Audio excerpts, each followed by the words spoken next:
Kamusta po kayo mga giliw po naming mga taga-subaybay? Sana po ay nasa maayos kayong kalagayan sa piling po ng inyong mga mahal sa buhay. Welcome pong muli sa palatuntunan ito ng Iglesia ni Cristo, ang pagbubunyag. Patuloy po namin kayong inaanyayahan na samahan kami sa isa pong napakahalagang pagtalakay ng aming pinakalayunin mga kaibigan ay matulungan po kayo sa ginagawa po ninyong pagsusuri sa mga aral ng Diyos na sinasampalatayanan ng Iglesia ni Cristo. Bago po natin simulan ang pagtalakay ay panoorin at pakinggan po muna natin.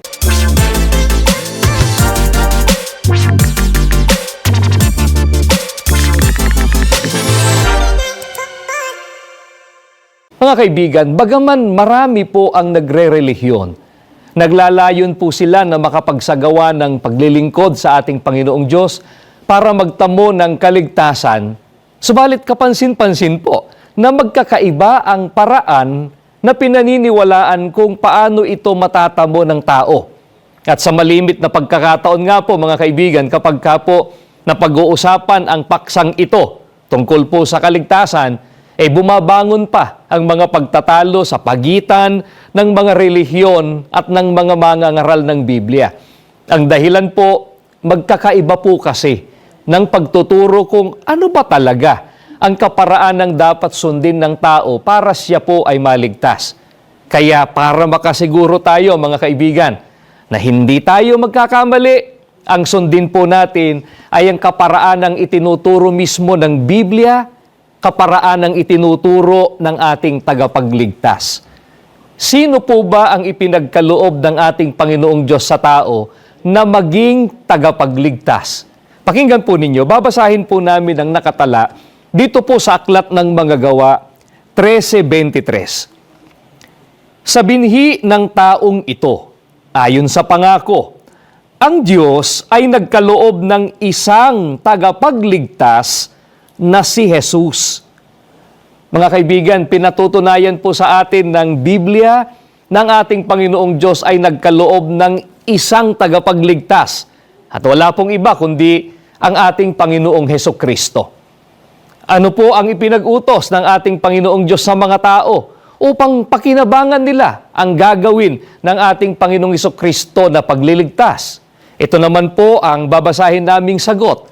Nakasulat dito po sa Mateo 17:5. Samantalang nagsasalita pa siya, narito, ang isang maningning na alapaap ay lumilim sa kanila at narito, ang isang tinig na mula sa alapaap na nagsasabi, ito ang sinisinta kong anak na siya kong kinalulugdan, siya ang inyong pakinggan. Mga kaibigan, nakasisiguro po kami na hindi po kayo tututol kapag sinabi po namin na dapat at tama lang na ang pakinggan po ay ang ating Panginoong Hesukristo kung kaligtasan ang pag-uusapan. Dahil siya nga po ang ating tagapagligtas. Natural lamang po na siya ang nakaalam at makapagtuturo ng kaparaanan ng gagawin niyang pagliligtas. Kaya alam niyo po, nagkamali po ang maraming mga tao Dahil kung sino-sino po ang kanilang pinaniwalaan at pinakinggan. Samantalang kaligtasan ng pag-uusapan, hindi po pinakinggan ng ating Panginoong Hesukristo. Mga kaibigan, alin po bang kaligtasan ang ating pinag-uusapan ngayon? Ito, pakinggan ninyo. Babasahin ko po ang pahayag ni Apostol Pedro sa kanyang ikalawang sulat sa 3:7 at sa talatang 10. Ngunit ang sangkalangitan ngayon at ang lupa sa pamamagitan ng gayunding salita ay iningatang talaga sa apoy na itinataan sa araw ng paghuhukom at ng paglipol sa mga taong masama. Datapwat darating ang araw ng Panginoon na gaya ng magnanakaw, na ang sangkalangitan sa araw na yan ay mapaparam na kasabay ng malaking ugong, at ang mga bagay sa langit ay mapupugnaw sa matinding init, at ang lupa at ang mga gawang nasa lupa ay pawang masusunog. Mga kaibigan po namin, ang kaligtasan po na ating pinag-uusapan ay ang kaligtasan ng kaluluwa ng tao sa araw po ng paghuhukom. Ito po ang pinakamahalagang kaligtasan. Higit po ito sa kaligtasan sa iba't ibang uri ng kapahamakan sa buhay na ito. Kaya kung mahalaga po ang mga isinasagawang pagsasanay, paghahanda o mga drill para malaman po ng tao kung anong gagawin niya, kung dumating, kung paano maliligtas siya sa kalamidad o aksidente, lalo pong mahalagang malaman ang paraan ng kaligtasan ng kaluluwa sa pamamagitan po ng ating Panginoong Hesukristo. Kaya mahalaga po alamin natin, mga kaibigan, paano po ipinakita ng ating Panginoong Hesukristo ang kahalagahan ng kaligtasan ng kaluluwa. Pakinggan po ninyo ang pahayag po mismo ng ating tagapagligtas. Ganito ng ating mababasa dito po sa Marcos, dito po sa 8:36 hanggang 37. Anong pakinabang ng isang tao? Makamtan man niya ang buong sanlibutan kung mapapahamak naman ang kanyang kaluluwa. At ano ang maibibigay ng tao kapalit ng kanyang kaluluwa? Mga kaibigan, ito po ay pahayag mismo ng ating tagapagligtas, ang ating Panginoong Hesukristo. Kahit matamo pa ng tao ang buong daigdig o buong sanglibutan, katumbas nito ay mapasa kanyang lahat ng kayamanan ng mundo, kung mapapahamak naman ang kanyang kaluluwa, wala rin po siyang pakikinabangin dito. Sapagkat kahit ang kayamanan ay hindi po maipapalit o maitutumbas sa kaluluwa. Sa makatwid po, batay sa katotohanan yan, wala pong katumbas ang kaligtasan na ipagkakaloob ng Panginoong Hesukristo. Kaya mahalagang malaman po natin kung ano po ang kaparaanan ng Panginoong Hesukristo sa kanyang gagawing pagliligtas. At yan po ay sasagutin sa atin ng Biblia. Ganito po ang nakatala dito po sa Juan, sa 19, pahayag po ng ating Panginoong Hesukristo. Ako ang pintuan. Sino mang pumasok sa loob ng kawan sa pamamagitan ko ay magiging ligtas. Mga kaibigan, meron kaming gustong ipapansin sa inyo na dalawang mahalagang bagay doon sa sinabi ng ating Panginoong Hesukristo na gusto niyang maunawa ang mabuti ng lahat ng mga sumusunod sa Kanya. Una po ay wala siyang itinatangi na tao. Hindi po siya nagdi-discriminate. Katunayan nga po, ang sabi ng ating Panginoong Hesukristo, sino man. Kaya kahit sino, ano man ang kalagayan, ano man ang antas ng buhay, ano mang estado ng buhay, sino man yan. Ang pangalawang nais po naming ipapansin sa inyo ay ang kaparaanan sa kaligtasan. Alin po ang kaparaanan yon? Sasampalataya lamang po ba? Magpapakabait lamang po ba, mga kaibigan? Gagawa lamang po ba ng mabuti sa kanyang kapwa? Kailangan po yon. Pero ang sabi po ng ating Panginoong Hesukristo, sino mang pumasok sa loob ng kawan. Sa makatwid po, mga kaibigan, ang kaligtasan ay ipinangako ng ating Panginoong Hesukristo sa mga nasa loob ng kawan.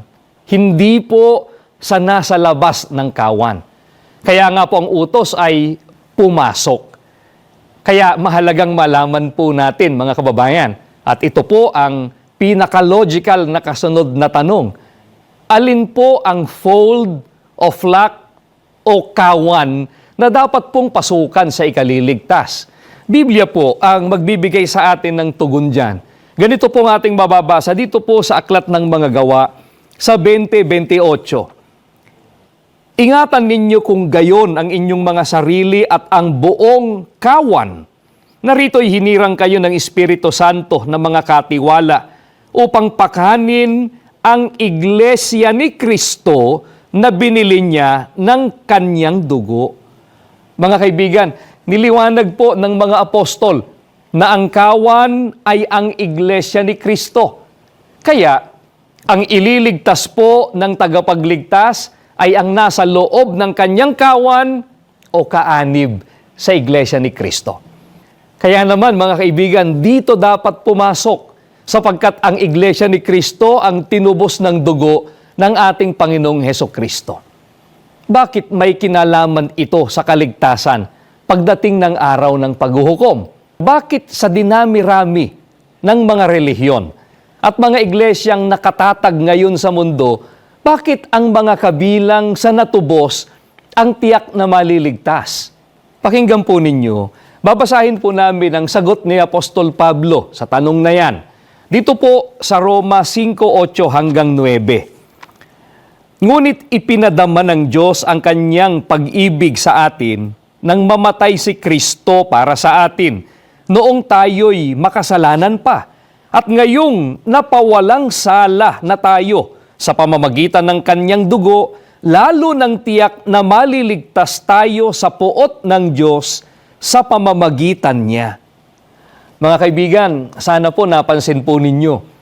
Ngayon pa lamang po ay sinisiguro na ng mga apostol kung sino ang mga taong tiyak na maliligtas sa araw ng paghuhukom.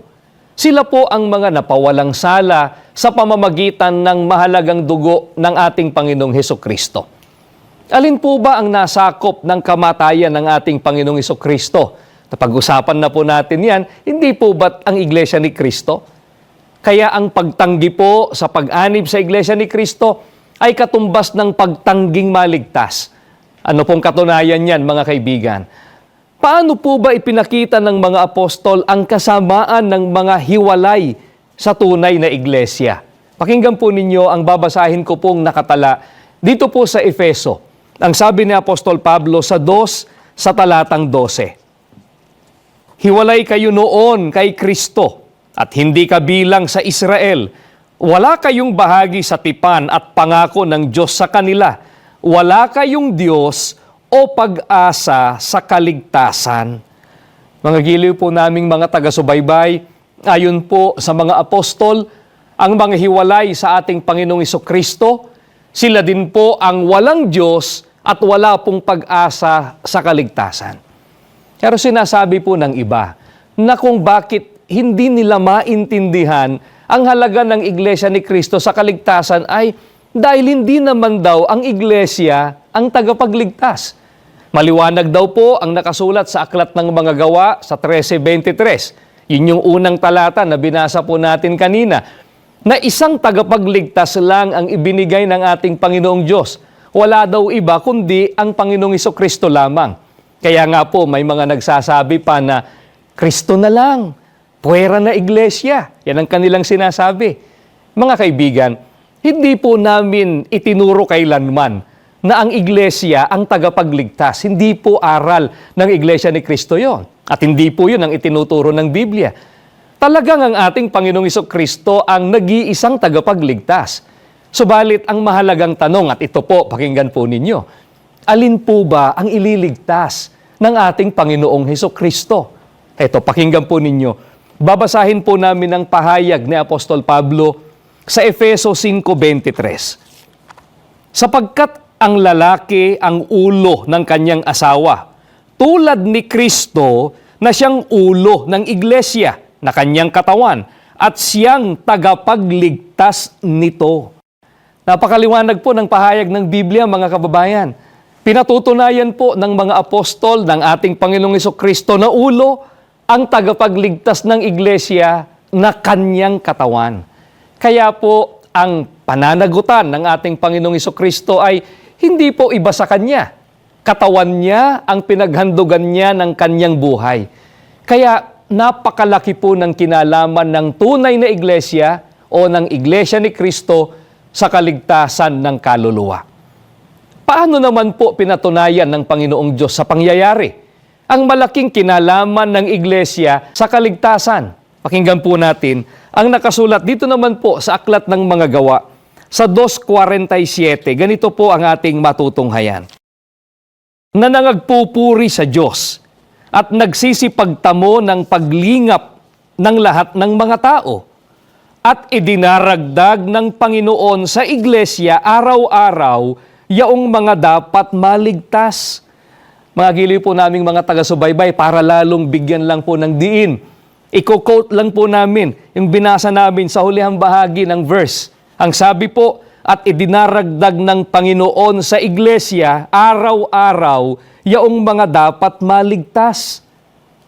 Paano po kung wala ang tao sa tunay na iglesia? Saan idaragdag ang mga tao upang maligtas? Kaya dapat po mapadagdag o maging kaanib sa tunay na iglesia para magtamo ng kaligtasan. Gaya nga po ng ating topic, mga kababayan. Iglesia ni Cristo po ang kaparaanan sa kaligtasan. Ito po ang tamang pagrerelihiyon. Bagong bagay po ba ito? Baka kasi mayroong nag-iisip ng ganyan na ito ay bagong aral, bagong doktrina. Ang iba po ay nagtataka kapag naririnig nila ang itinuturo po ng Iglesia ni Cristo na mahalaga at kailangan ng tao ang Iglesia ni Cristo sa kaligtasan. Mga kaibigan, bagong bagay ba kung ituro namin na upang maligtas ay kailangan kaanib sa Iglesia ni Cristo na ipinakikilala po ng mga banal na kasulatan? Kasama po ba talaga sa panukala ng ating Panginoong Diyos sa kaligtasan ang Iglesia ni Cristo? Pakinggan po ninyo, ganito pong ating matutunghayang nakasulat. Dito po sa Efeso, sa 3:21, ganito po ang pahayag sa atin ng apostol na si Pablo. Nawa ay mabigyan siya ng kaluwalhatian, magpakailan-kailanman, sa walang katapusang panahon, dahil sa kanyang pangunahing panukala ng kaligtasan para sa iglesia sa pamamagitan ni Hesukristo. Sana po ay napansin po ninyo, mga kaibigan at mga kababayan po namin, na pangunahing panukala po ng ating Panginoong Diyos ang kaligtasan para sa iglesia sa pamamagitan ng Panginoong Hesukristo. Kaya hindi po kaming mga kaanib sa Iglesia ni Cristo o mga ministro sa Iglesia ni Cristo ang kinakalaban ng mga ayaw magpahalaga sa tunay na iglesia, kundi ang kinakalaban po ay ang ating Panginoong Diyos at ang ating Panginoong Hesukristo, sapagkat kung bakit ang may pangunahing panukala ng kaligtasan para sa iglesia ay ang ating Panginoong Diyos. Ito pong dahilan ng patuloy na pagpapalaganap ng mga salita ng Diyos na ginagawa ng Iglesia ni Cristo. At kasama nga po sa mga gawaing ito na may kinalaman sa pagpapalaganap ay ang ganitong mga programa ng Iglesia ni Cristo na nagtuturo ng mga aral ng Biblia na dapat pong sampalatayanan ng tao para sa kanyang kaligtasan. Sabi po ng iba, mga kaibigan, ay ganito: saka na raw ito nila dapat pagtuunan ng pansin. Saka na yan. May panahon daw na tama para dito dahil daw sa dami ng kanilang iniintindi sa buhay na ito. Napakarami daw po nilang intindihin sa buhay na ito. Kaya saka na lang nila bibigyan ng panahon ang may kinalaman sa pag-anib sa Iglesia ni Cristo o para sa kapakanan ng kanilang kaligtasan. Mga kaibigan, ano po bang sinasabi ng ating Panginoong Diyos sa mga tao para pakinabangan ang gagawing pagliligtas ng ating Panginoong Hesukristo? Pakinggan ninyo, ganito po ang nakatala dito po sa 2 Korinto sa 6:1 hanggang 2. Yamang kami mga katulong sa gawain ng Diyos. Ipinamamanik namin sa inyo na huwag ninyong sayangin ang pagkakataong ibinibigay sa atin ng Diyos, sapagkat sinasabi niya, sa kaukulang panahon ay pinakinggan kita. Sa araw ng pagliligtas, sinaklolohan kita. Tingnan ninyo, ngayon na ang panahong nararapat, ngayon ang araw ng pagliligtas. Ano po ang sinasabi ng mga apostol para sa mga tao, para pakinabangan ang pagliligtas na gagawin ng Panginoong Hesukristo? Ang sabi po ni Apostol Pablo, huwag ninyong sayangin ang pagkakataong ibinibigay sa atin ng Diyos. Kahayagan po ito ng napakalaking pag-ibig at pagmamalasakit sa atin ng ating Panginoong Diyos. Nagpapaalaala siya sa pamamagitan ng mga apostol na huwag nating sayangin ang pagkakataong ibinibigay niya ngayon. Ngayon po na habang buhay pa tayo, mga kaibigan, at hindi pa po nagaganap o dumarating ang araw ng paghuhukom. Yan pong naunawaan ng ating mga nakapanayam at ng napakarami po pong mga tao na nung maunawaan po nila ito ay iniwan nila ang dati nilang paniniwala, iniwan nila ang dati nilang relihiyon at ngayon po ay masiglang kaanib sa Iglesia ni Cristo.